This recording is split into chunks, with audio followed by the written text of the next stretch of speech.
সাহেব বিস্কুটের প্যাকেটটা দাও। বিসমিল্লাহ। কিরে সব কাজের মধ্যে তুই বিসমিল্লাহ বলস কে?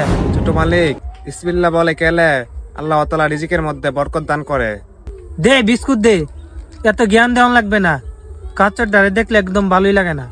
শোনো সাহেব, এই গড়িটা কিন্তু অনেক দামি গড়ি। তোমার কাছে এই গড়িটা আমানত দিছি। কালকে যখন বাহিরে যাব তখন এই গড়িটা আমাকে দিবা। ঠিক আছে মালিক। মনে হয় এটা অনেক দামি ঘড়ি, এই ঘড়িটা আমি কোথায় রাখবো? এক কাম করি, ঘড়িটা আমি এই গাছে রাইখা দিই।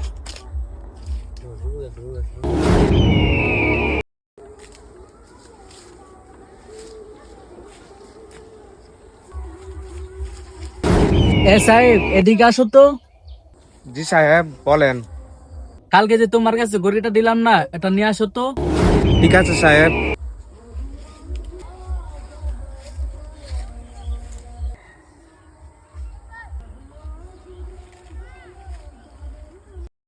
সাহেব আমি তো ঘড়িটা খুঁজে পাচ্ছি না।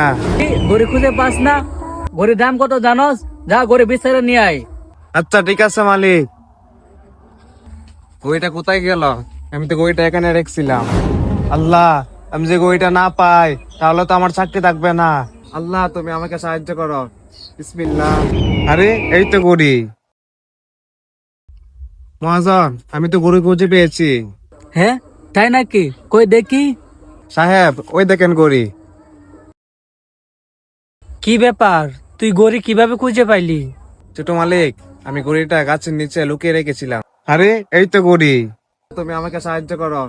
বিসমিল্লাহ। তো বন্ধুরা, যে কোনো কাজ করব আমরা বিসমিল্লাহ পরে শুরু করব ইনশাআল্লাহ। তো বন্ধুরা 20,000 লাইক হবে তো। আর ভিডিওটি ভালো লাগলে চ্যানেলটাকে সাবস্ক্রাইব করে দিবেন।